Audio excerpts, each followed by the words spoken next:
Pasensya na mo, kay daghan masuko na ko. Daghang masuko. Ano man, kumusulti kas kamatuuran, daghang di ganahan nimo. Ningon si Kristo, ako ang unang gidumtan sa kalibutan, sunod kamo. Uy, nangangin si Kristo na to. Ngano man ang kamatuuran, kinahanglan ato isulti.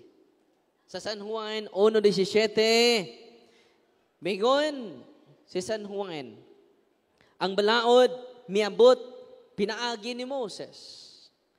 Apan ang kamatuuran o grasya sa Diyos, miabot, pinaagi ni Hesus Kristo. Unsay niabot?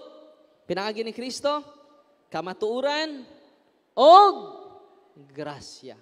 Pangutana, asa man nato masayran ang kamatuuran? Pinaagi sa inyong damgo?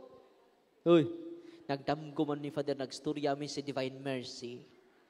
Namura na. Na ordinaryo na si Divine Mercy ninyo. Uy. Nya kung nailain-laing mensahe ninyo, contradict. Mahitabo ng divided mercy na noon. Dili na divine mercy. Aron ma-united ang divine mercy, let us promote the truth. Ang pangutana, asa nato masayran ang kamatuoran? Hoy, asa? Naan bang Father Darwin? Wala. Naba sa inyong tagsa-tagsa? Wala. Atong basahon ang unang Timoteo 3:15. Ningon si San Pablo, the church is the pillar and the foundation of truth. Unsang simbahan?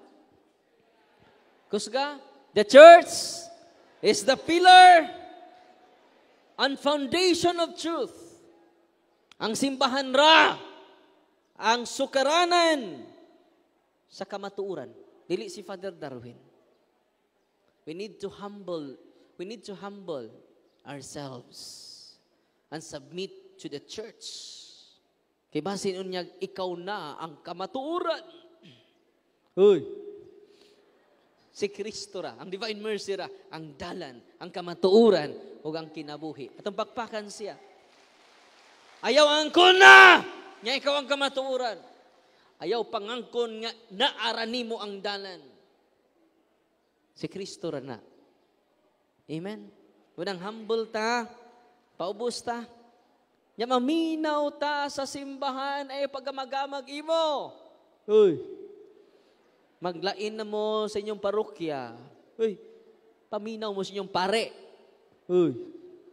Kini among Father kay Divine Mercy po ning amo na maglain na mig chapel.